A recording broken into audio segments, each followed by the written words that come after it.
আসসালামু আলাইকুম প্রিয় বন্ধুরা, আজকে আমি আপনাদেরকে দেখাতে চাচ্ছি ট্রপিয়াকন গাম্ভীরি জুকিনা ফমোদরিনি। তো শুরুতে আমি একটা ফ্যান গরম করে এর মধ্যে তেল রসুন হালকা ফ্রাই করে এর মধ্যে জুকিনা ফমোদরিনি গাম্ভীরিকে হালকা ফ্রাই করে নিতেছি। তো এর মধ্যে আমি এখন কিছু মরিচ অ্যাড করলাম। এরপর এর সাথে আমি হালকা গাম্ভীরি সস ব্যবহার করব, এখানে হালকা পানি ব্যবহার করব। তো বন্ধুরা, আপনাদেরকে অসংখ্য ধন্যবাদ যারা আমাকে লাইক কমেন্ট করছেন, আমার ভিডিওগুলো দেখছেন। সকলকে অসংখ্য ধন্যবাদ, আমার অন্তঃস্থল থেকে সবাইকে অসংখ্য ধন্যবাদ। আর যারা আপনারা এখনও ফলো করেন নাই, লাইক করেন নাই, আমার পেজটাকে ফলো করে রাখবেন। আমার এই ধরনের ভিডিও পেতে কিচেনের ইতালিয়ান কুচিনার সকল ধরনের ভিডিও আমি দেওয়ার চেষ্টা করব।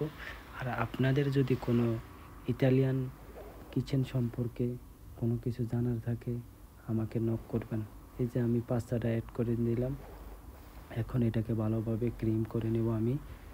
তো আপনাদেরকে যেটা বলতেছি, ইতালিয়ান আইন কানুন সম্পর্কে, ইতালিয়ান যে কোনো কিছু সম্পর্কে আপনাদের যদি কোনো কিছু জানার থাকে আমাকে নক করবেন।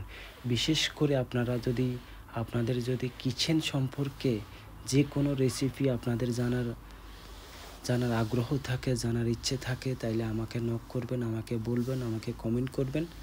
আমি যথাসাধ্য চেষ্টা করব আপনাদেরকে আমি ইনফরমেশনগুলো দেওয়ার জন্য, ইনশাআল্লাহ। তো এই যে আমি পাস্তাটাকে ভালোভাবে ক্রিম করে নিতেছি। ক্রিম করার পরে আমি এটাকে প্লেট করব। তো বন্ধুরা, আপনাদেরকে একটাই অনুরোধ, আমার পেজটাকে ফলো করবেন, আমার পাশে থাকবেন। আমি ইনশাআল্লাহ আপনাদেরকে ভালো কাজ দেওয়ার চেষ্টা করব। আমি ইতালিয়ান পাস্তা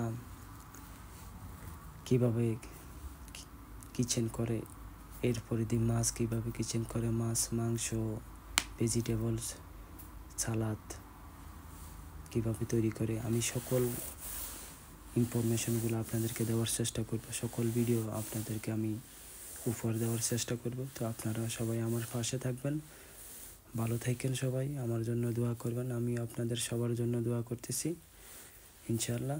সবাই ভালো থাকবেন, দোয়া করবেন। আবার অন্য কোনো ভিডিও নিয়ে আমি আপনাদের সামনে হাজির হব।